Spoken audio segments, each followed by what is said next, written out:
मैं अजीम आलम खान आज आपको जो बीवॉक फर्स्ट ईयर में बेसिक थर्मोडायनामिक्स सब्जेक्ट है उसका सेकंड यूनिट हीट ट्रांसफर है। ये सेकंड यूनिट हीट ट्रांसफर हम पढ़ेंगे। तो देखिए हीट ट्रांसफर के बारे में पहले जान लेते हैं कि what is heat.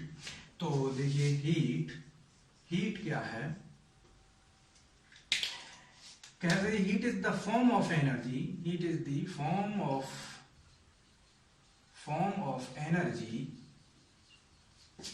energy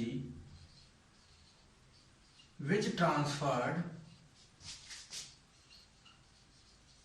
from one body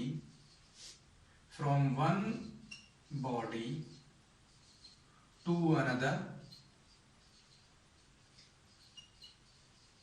body or from one part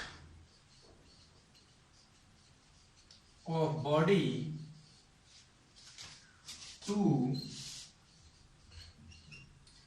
another part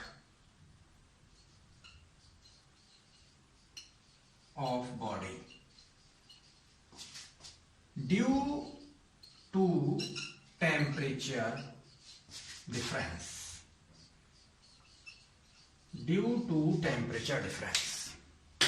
यानी हीट एक एनर्जी का वो फॉर्म है जो टेम्परेचर डिफरेंस की वजह से एक पार्ट से दूसरे पार्ट की तरफ फ्लो होता है। या ये भी कह सकते हैं और इन अदर वर्ड कि heat is temperature driven quantity. जो टेम्परेचर ड्रिवन है, टेम्परेचर डिपेंडेंट चीज है, उसे हम हीट कहते हैं। And heat always flow from high temperature body to low temperature body और from hotter region of the body to cooler region, hotter region of body to cooler region। यानी कि if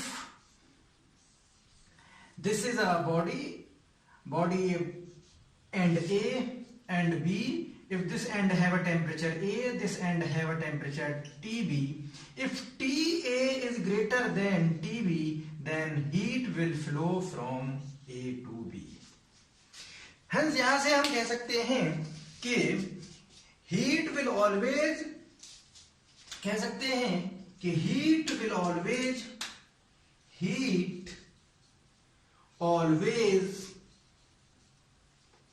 always flow in the direction of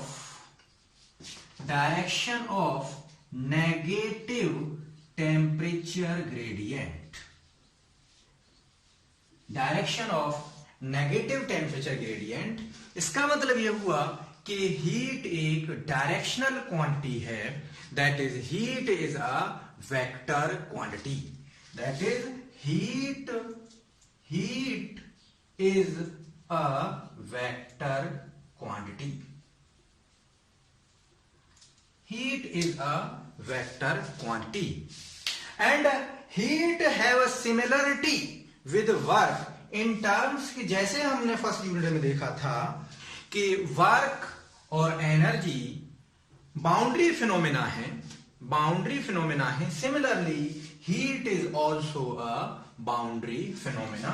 चाहे point बना के लिख सकती हो कि हीट जस्ट लाइक वर्क और energy is a boundary phenomena. Heat transfer is a boundary phenomena. जैसे एनर्जी और वर्क है, similarly heat transfer is also a boundary phenomena. तो देखिए यहां पर हम हीट ट्रांसफर के बारे में पढ़ रहे हैं, थोड़ा सा हमने इसको कंपेयर करने की कोशिश भी की इसी वर्क से कि सिमिलरिटी क्या है, जैसे वर्क बाउंड्री फिनोमेना है वैसे हीट भी बाउंड्री फिनोमेना है। तो कहीं ना कहीं आप लोगों को ये कंफ्यूजन होने लगेगा कि फिर हमने, क्योंकि हमने थर्मोडायनामिक्स में भी देखा हीट ट्रांसफर वर्क ट्रांसफर के बारे में, तो फिर वहां पर ही हमने इसको क्यों नहीं पढ़ लिया, यहाँ अलग से सेपरेट सब्जेक्ट क्यों पढ़ रहे हैं।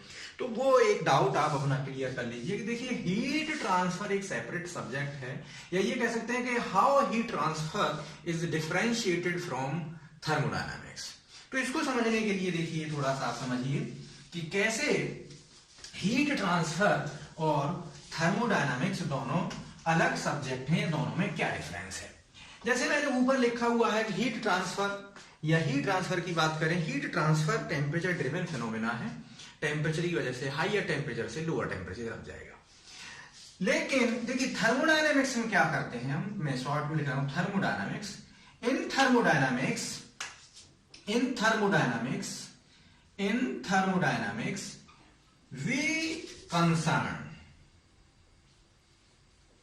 we concerned about the change in state of system,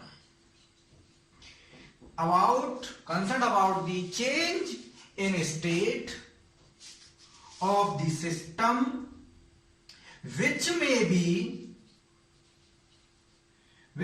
be due to heat transfer or work transfer or energy transfer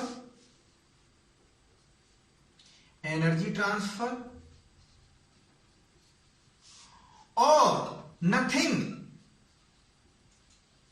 or all।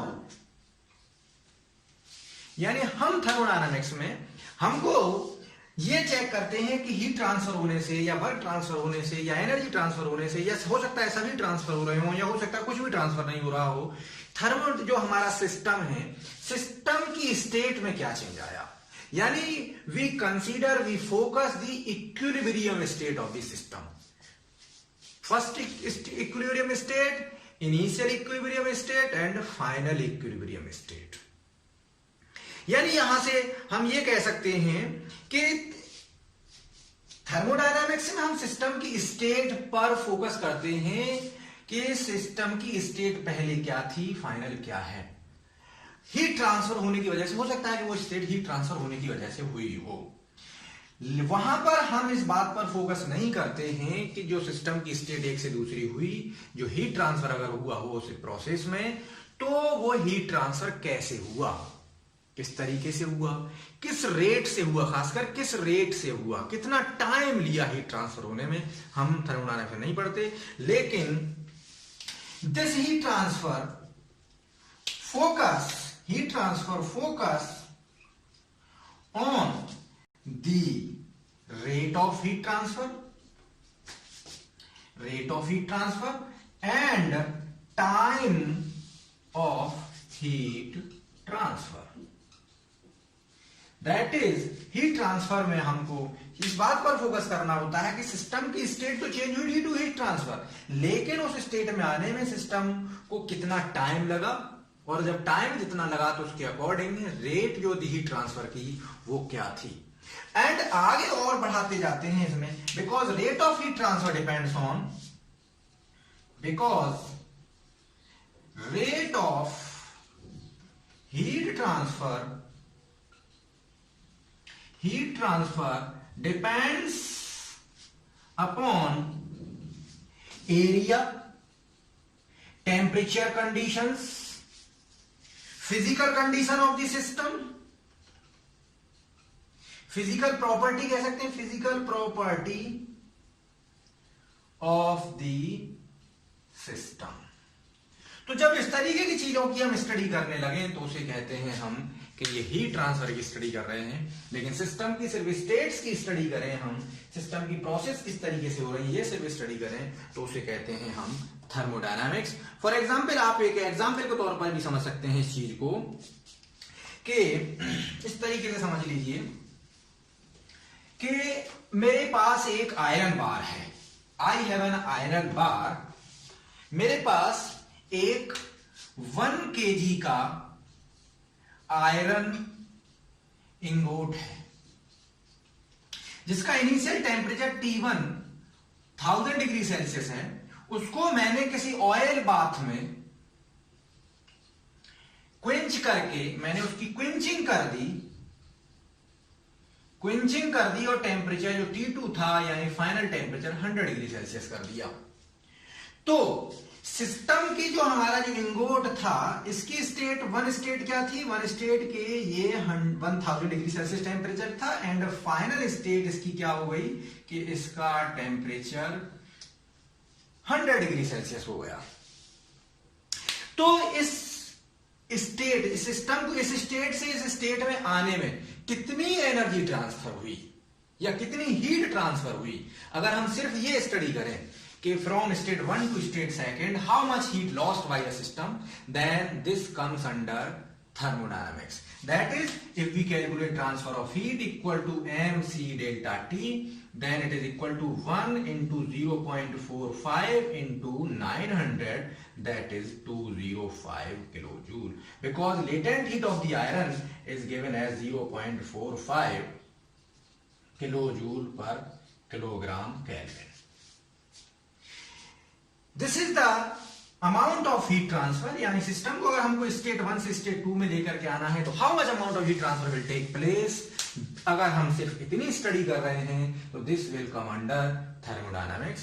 लेकिन ये हीट ट्रांसफर किस रेट से हुआ, अगर हमसे कोई ये पूछ ले कि किस रेट से हुआ, रेट क्या थी ट्रांसफर की, हीट ट्रांसफर में टाइम कितना लगा, तो ये आएगा अंडर हीट ट्रांसफर। और जब हमको ये चीज की जरूरत जानने की होगी कि रेट क्या थी, टाइम कितना लगा, तो इसके लिए फिर हमें अलग से कुछ चीजें और जाननी चाहिए। अभी इतनी स्टडी के लिए हमें आगे की चीजें नहीं जाननी, लेकिन अगर ये जानना है तो हमें फिर ऑयल जो बात है उसका टेम्परेचर भी जानना होगा, ऑयल की जो फिजिकल प्रॉपर्टीज हैं वो भी जाननी होंगी, जो हमारा बार का एरिया है वो भी जानना होगा, because heat transfer depends on the environmental conditions as well as the area of the substance और एरिया ऑफ द बॉडी।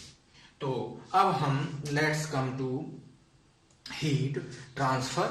ये एक बेसिक आपको मैंने डिफरेंस हीट ट्रांसफर और थर्मोडायनामिक्स में बता दिया है। आप लोग इनको जो मैंने बोला है उसमें से भी लेक्चर में से लिख सकते हैं पॉज करके वीडियो की जगह जगह, या मैं जो है आपको ये पूरा एक detailed notes, handwritten notes भी मैं आपको प्रोवाइड करूंगा, आपको व्हाट्सएप कर दूंगा, उससे भी आप लोग ले सकते हैं।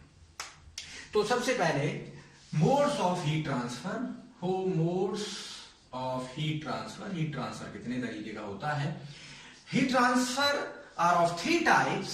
Number first conduction mode of heat transfer, number second convection mode of heat transfer, number third radiation mode of heat transfer। यानी हीट ट्रांसफर बेसिकली 3 तरीके से हो सकता है, कन्वेक्शन, कंडक्शन एंड रेडिएशन। तो सबसे पहले हम पढ़ेंगे convection mode of heat transfer. देखिए पहले समझ लीजिए सिंपल वर्ड में, convection mode of heat transfer आप लोगों ने पढ़ा होगा कि the mode of heat transfer in solids.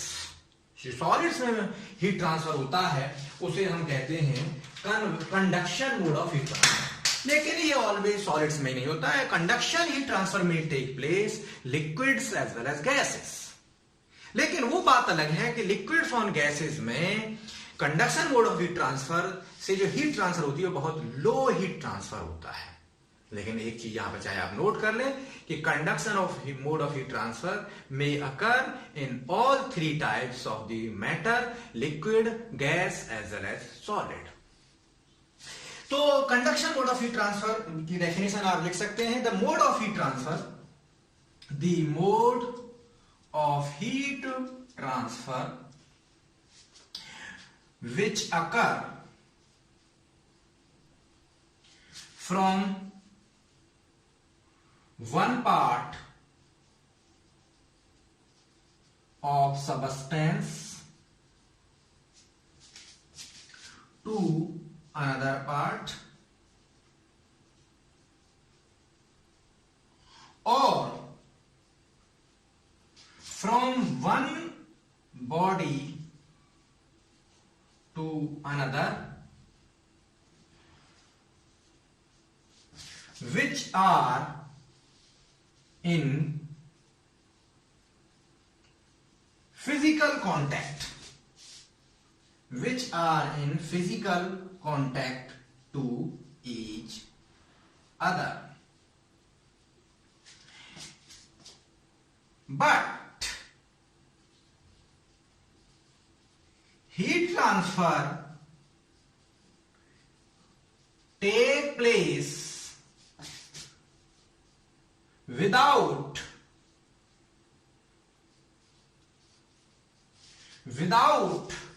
appreciable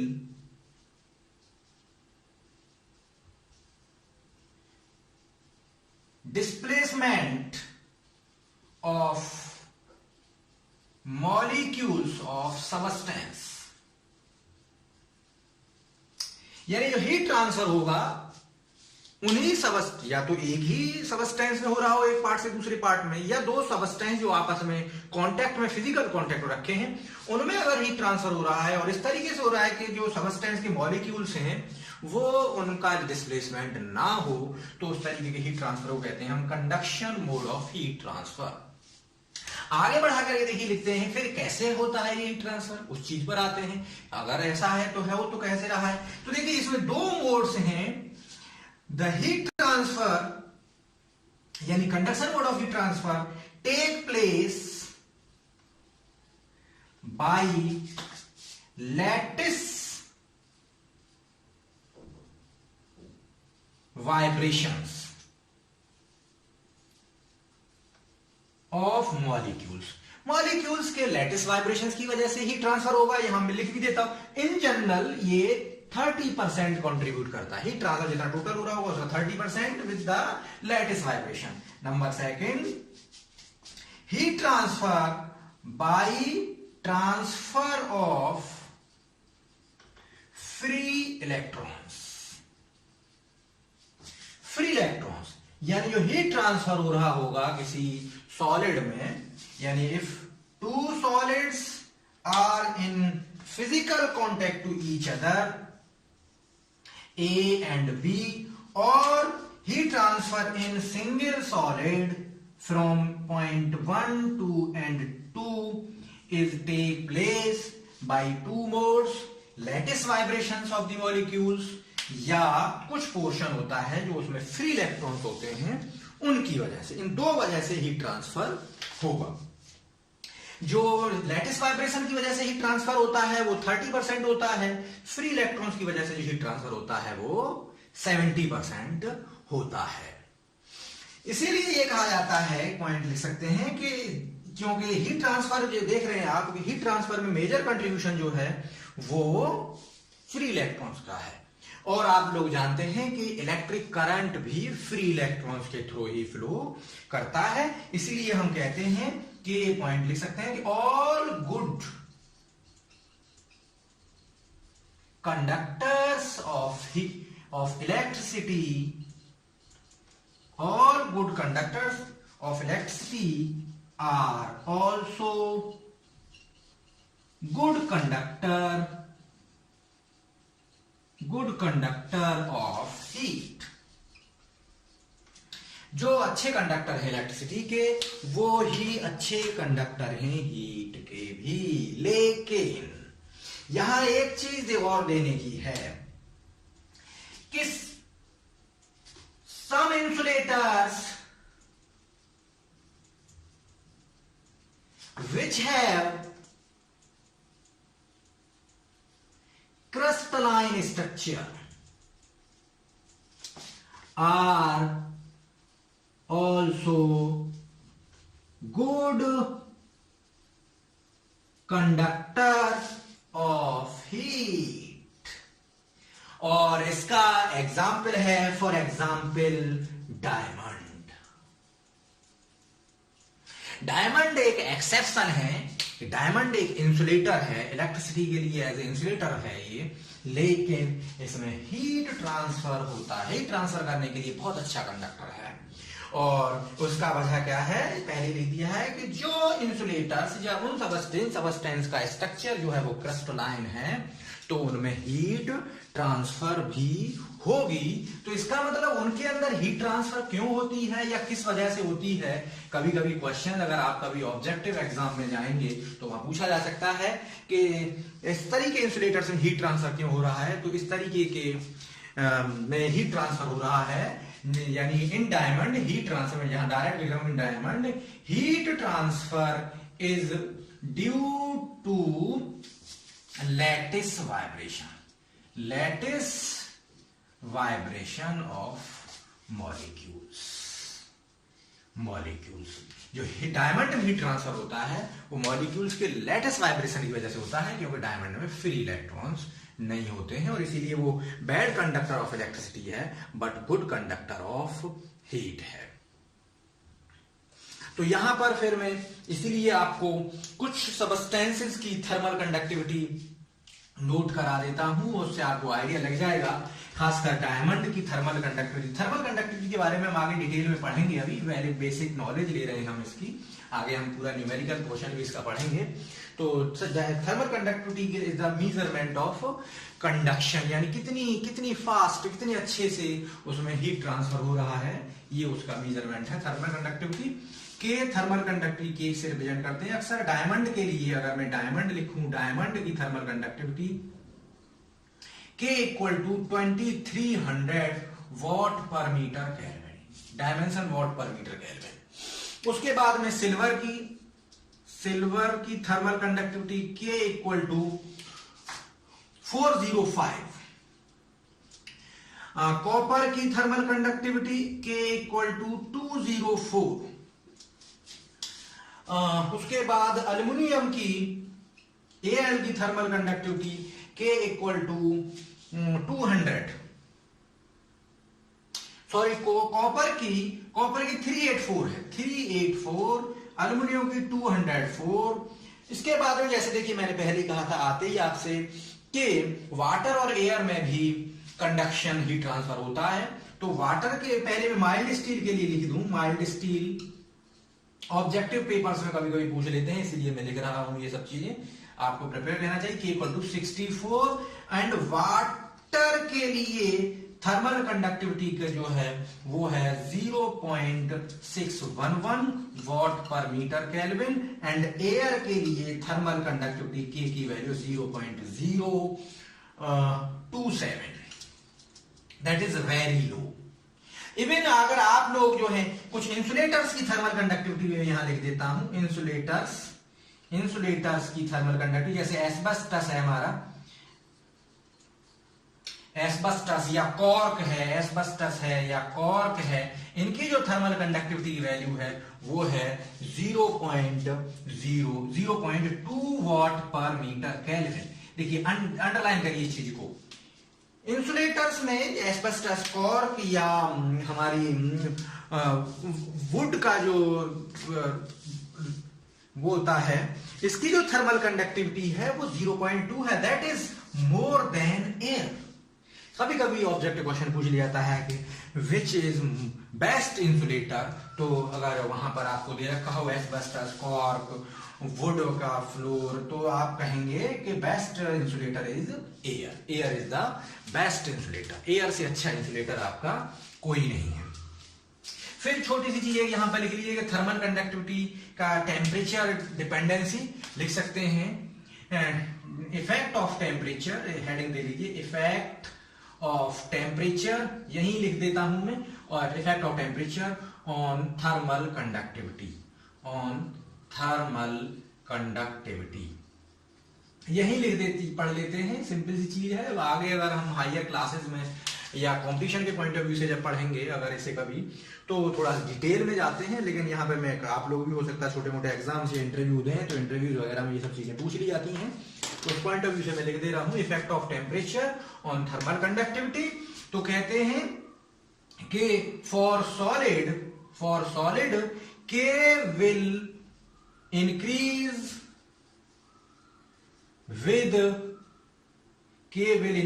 with increase in temperature. Solids में थर्मल कंडक्टिविटी टेम्परेचर के साथ साथ जनरली बढ़ती है, लेकिन लिक्विड्स में के will decrease with increase in temperature. Symbolically लिखिए, थर्मल कंडक्टिविटी डिक्रीज करती है टेम्परेचर बढ़ने के साथ साथ लिक्विड्स में। उसके बाद एयर में अगर बात करें तो एयर की थर्मल कंडक्टिविटी ऑलवेज इंक्रीज करती है with increase in temperature. Solids की थर्मल कंडक्टिविटी टेम्परेचर के साथ ऑलवेज इंक्रीज करती है। उसके बाद आप एक वाटर के बारे में कई बार पूछ लिया था कि वाटर की थर्मल कंडक्टिविटी, तो वाटर की थर्मल कंडक्टिविटी क्या है कि टेम्परेचर बढ़ने के साथ साथ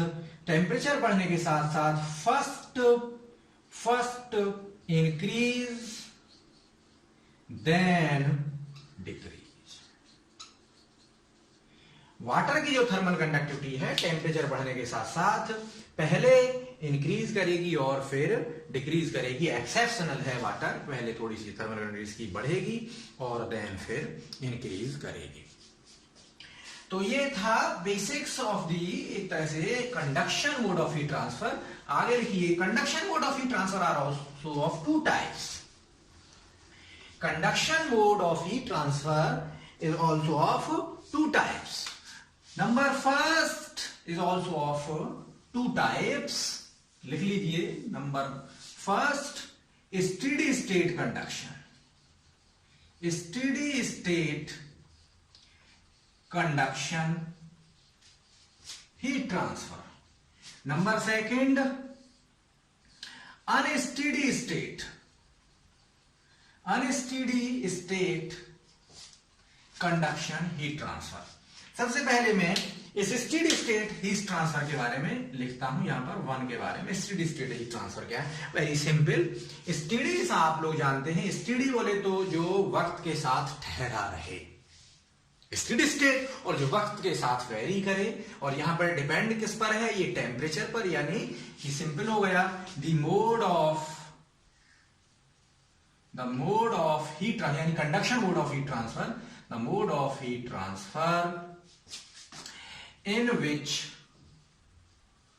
temperature is independent from time। यानी कह सकते हैं कि temperature is not the function of time, then conduction is heat transfer is known as steady state heat transfer. आगे जाकर के थोड़ा सा देखेंगे भी इसके बारे में, ये फॉर्मूला जो मैथमेटिकल फॉर्मूला है, फूरियर्स फॉर्मूला, उसको देखेंगे भी आगे जाकर के। लेकिन and second one is unsteady state of heat transfer, the mode of heat transfer, the mode of heat transfer, mode of heat transfer in which temperature is the function of time, that is temperature time के साथ very कर रहा है, temperature is the function of time. तब इस तरीके के heat transfer को, conduction mode of heat transfer को हम कहते हैं unsteady state of heat transfer. इसके बाद में आप हेडिंग दीजिए convection, convection mode of heat transfer, convection mode of heat transfer, convection mode of heat transfer, convection mode of heat transfer. आप लोगों के जहन में कन्वेक्शन का नाम आते ही एकदम से समझ में आ जाता है। Convection mode of heat transfer take place in liquids, और गैसेस। और आप लोग जानते हैं कि convection mode of heat transfer क्या है, कि जब हीट की वजह से जो हॉटर रीजन के फ्लूइड पार्टिकल्स हैं, सबस्टेंस के जो पार्टिकल्स हैं, वो हीट लेकर के, यानी in conduction mode of heat transfer क्या होगा, पहले ही मैं आपको डायग्रामेटिकली थोड़ा सा समझाने की कोशिश करता हूं। For example, this is a hot plate, ये कोई हॉट प्लेट है, this is a hot plate, horizontal hot plate है, ये गर्म है, तो इसका टेम्परेचर फॉर एग्जांपल हम मान ले रहे हैं TW। ऊपर जो एयर है, एयर का टेम्परेचर मान लेते हैं हम थोड़ी देर के T0। तो क्या होगा, यहां पर जो फ्लूइड पार्टिकल, जो एयर पार्टिकल्स होंगे, हम जानते हैं कि टेम्परेचर लेने के बाद डेंसिटी फ्लूइड्स की कम हो जाती है। तो due to this temperature these fluid particles by taking heat will rise up, और जो डेंसर पार्टिकल्स हैं वो डाउनवर्ड आना शुरू हो जाएंगे। कूलर पार्टिकल्स नीचे की तरफ आएंगे, हॉटर पार्टिकल्स ऊपर की तरफ जाएंगे, और इस तरीके से एक स्ट्रीम टाइप्स की क्रिएट हो जाएंगी फ्लूइड में। तो इस तरीके के हीट ट्रांसफर को, यानी जो फ्लूइड पार्टिकल्स हीट लेकर के ट्रांसफर होने लगे बल्क में, तो this mode of heat transfer is known as convection mode of heat transfer. तो डेफिनेशन आप लिख सकते हैं, the mode of heat transfer, the mode of heat transfer in which bulk transport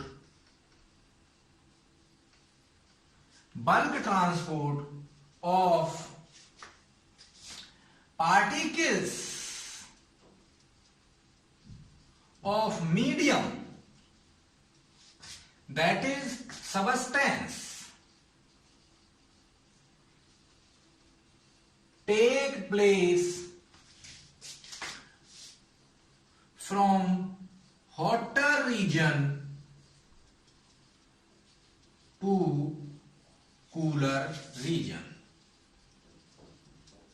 यानी वो मोड ऑफ हीट ट्रांसफर जिनमें hotter reason से cooler reason की तरफ, वैसे कूलर रीजन से हॉटर रीजन की तरफ भी हो रहा है, हम देख रहे हैं। जब इस तरीके से bulk transport of fluid particles होने लगे, then heat transfer mode is known as convection mode of heat transfer.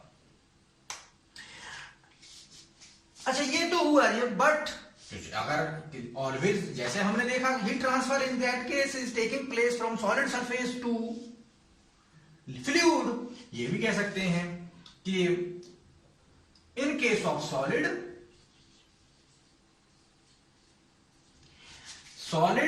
Fluid interface को मैं कॉन्टेक्ट लिख रहा हूं कि in case of solid fluid, यानी सॉलिड और फ्लूइड का कांटेक्ट है, solid fluid contact, the particles by taking heat transfer due to, थोड़ा सा अब एनलार्ज कर रहा हूं डेफिनेशन को, transfer due to density difference, due to density difference. और वो क्यों होता है, because of temperature difference. Temperature difference की वजह से जो डेंसिटी डिफरेंस आएगा, उस वजह से जो सॉलिड सरफेस के कांटेक्ट के फ्लूइड पार्टिकल्स हैं वो लाइटर हो जाएंगे और ऊपर की तरफ मूवमेंट उनका स्टार्ट हो जाएगा, और इस तरीके से जो हीट ट्रांसफर होगा उसे कहेंगे हम convection mode of heat transfer. यानी convection mode of heat transfer के लिए अगर डिफाइन किया जाए तो इस तरीके रखते हैं कि when hot solid surface transfer heat to fluids और लिक्विड्स और gas, then heat transfer take place by convection। और heat transfer यानी in liquid itself, अगर liquid में itself heat transfer हो रहा है from hotter region to cooler region, तो ये भी जो है convection mode of heat transfer कहलाता है। अब देखिए, यानी जो heat transfer हो रहा है, यहां से आपको समझ में आ रहा होगा, बेसिकली heat transfer हो रहा है कि जो hotter particles हैं वो कितनी तेजी से, अगर ऊपर की तरफ उठ रहे हैं तो heat transfer तेजी से होगा, सिंपल। जितनी तेजी से ये वाटर पार्टिकल्स ऊपर की तरफ उठ रहे होंगे उतनी ही फास्ट हीट ट्रांसफर होगा। यानी इस तरीके से जो convection mode of heat transfer, इसको दो पार्टों में डिवाइड कर सकते हैं कि अगर हम इनको अपने आप सेल्फ पर छोड़ दें इनके ऊपर, कि खुद से ही टेम्परेचर डिफरेंस की वजह से एक डेंसिटी डिफरेंस क्रिएट हो और उस वजह से एक बल्क ट्रांसपोर्ट शुरू हो जाए, यानी ये क्या है, एक नेचुरल फिनोमेना है। ये क्या है, एक नेचुरल फिनोमेना है। तो अगर खुद से अगर इस तरीके से बल्क ट्रांसपोर्ट हो रहा है और उस वजह से ही ट्रांसफर हो रहा है, तो इसको कहते हैं हम नेचुरल कन्वेक्शन। यानी क्या कह सकते हैं, नेचुरल कन्वेक्शन हीट ट्रांसफर। यानी अभी इस वक्त फिलहाल इस प्लेट पर क्योंकि कोई एक्सटर्नल एजेंसी नहीं लगी हुई है इस गर्म फ्लूइड को यहां से हटा करने के लिए, तो यह है नेचुरल कन्वेक्शन। और अगर कोई ये एक सॉलिड सरफेस है, ये हॉट है, इस पर हम कोई फैन लगा दें, इस तरफ ब्लोअर चला दें, तो इससे जो एयर तेजी से निकल के जाएगी आगे की तरफ, हॉट पार्टिकल्स आएंगे और कूलर हॉट पार्टिकल्स से कांटेक्ट में आकर हीट लेकर आगे चले जाएंगे, कूलर पार्टिकल आएंगे हॉट होकर के आगे तरफ बढ़ेंगे। तो क्या हुआ, यहां पर जो bulk transport of the fluid particles हो रहा है, ऐसा में भी हो सकता है कि हम कभी किसी कंटेनर में हम फ्लूइड किसी कोई लिक्विड को हॉट कर रहे हैं, उसमें हो सकता है कभी कभी हम कोई स्टायरर वगैरह लगा देते हैं, स्टायरर वगैरह लगा सकते हैं, जिसकी वजह से जो mixing of the hot and cold जो पार्टिकल्स हैं उनकी फास्ट हो जाए, तो भी हीट ट्रांसफर फास्ट होगा। यानी इस तरीके से depending on the method of transfer of the fluid particles or the bulk transport of the fluid particle, the convection heat transfer is divided into two types. या convection heat transfer is also of two type. convection heat transfer इसी तरीके से दो तरीके का होता है। Number first, natural convection. Natural convection यानी when transport of particles take place due to density difference। सिर्फ डेंसिटी डिफरेंस की वजह से हो, then this type of heat transfer, this type of heat transfer is known as, this type of convection heat transfer is known as, this type of convection heat transfer is known as natural convection। या this type of convection is known as natural convection। दूसरा क्या है, दूसरा है आपका forced convection. Forced convection ये उसमें क्या है, if we use some external agency, if transport of fluid particles take place with the help of some external agency,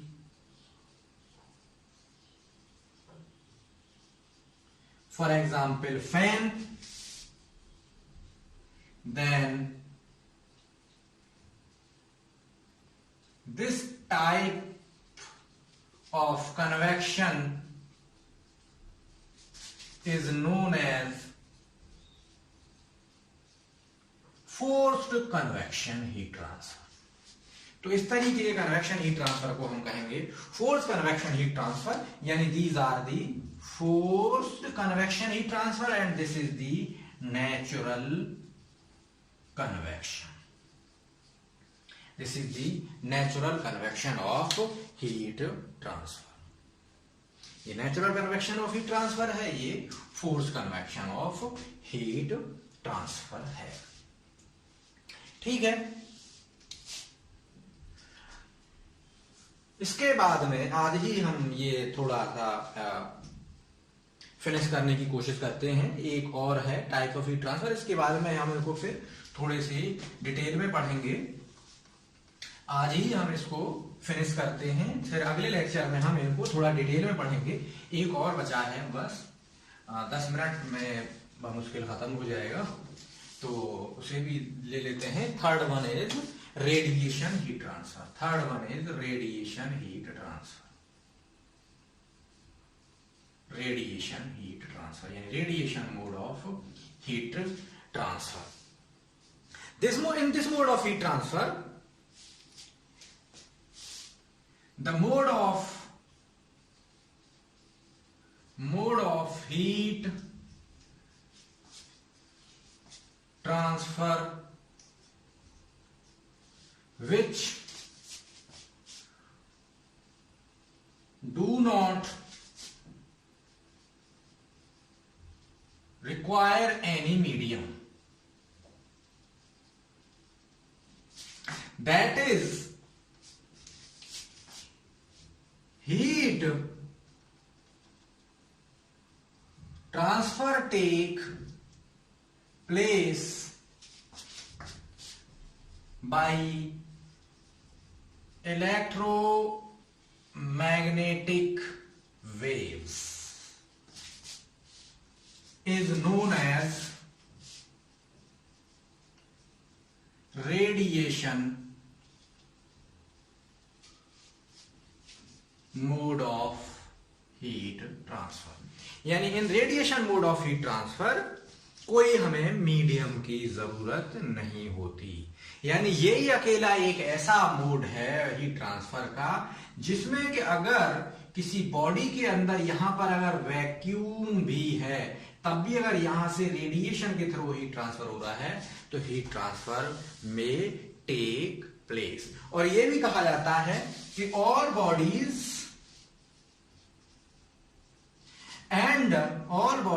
and at all temperature emits radiations except bodies at absolute zero, that is 0 kelvin. सभी bodies हर temperature कुछ न कुछ radiation emit करती हैं, यानी वो in terms of radiation heat transfer करती हैं। Even my body, even your body is emitting radiations, that is हमारी आपकी बॉडीज भी रेडिएशन हीट ट्रांसफर कर रही है। बट आगे हम देखेंगे कि किस तरीके से इनके जो है मैथमेटिकल कोरिलेशंस कैसे हैं इनके हीट ट्रांसफर करने के with body temperatures.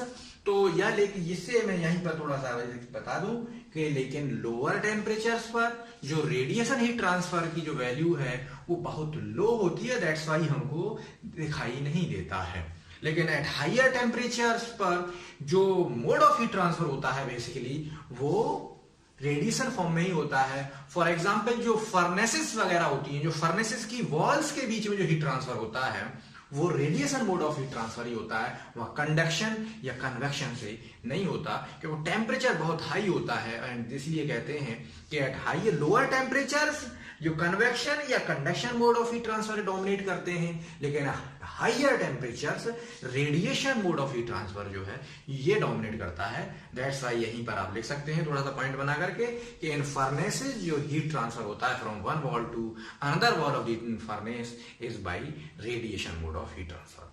Thank you. तो नेक्स्ट लेक्चर में हम इसको डिटेल में इनको मैथमेटिकल कोरिलेशंस के साथ यानी न्यूमेरिकल प्रॉब्लम्स के साथ इसे पढ़ेंगे।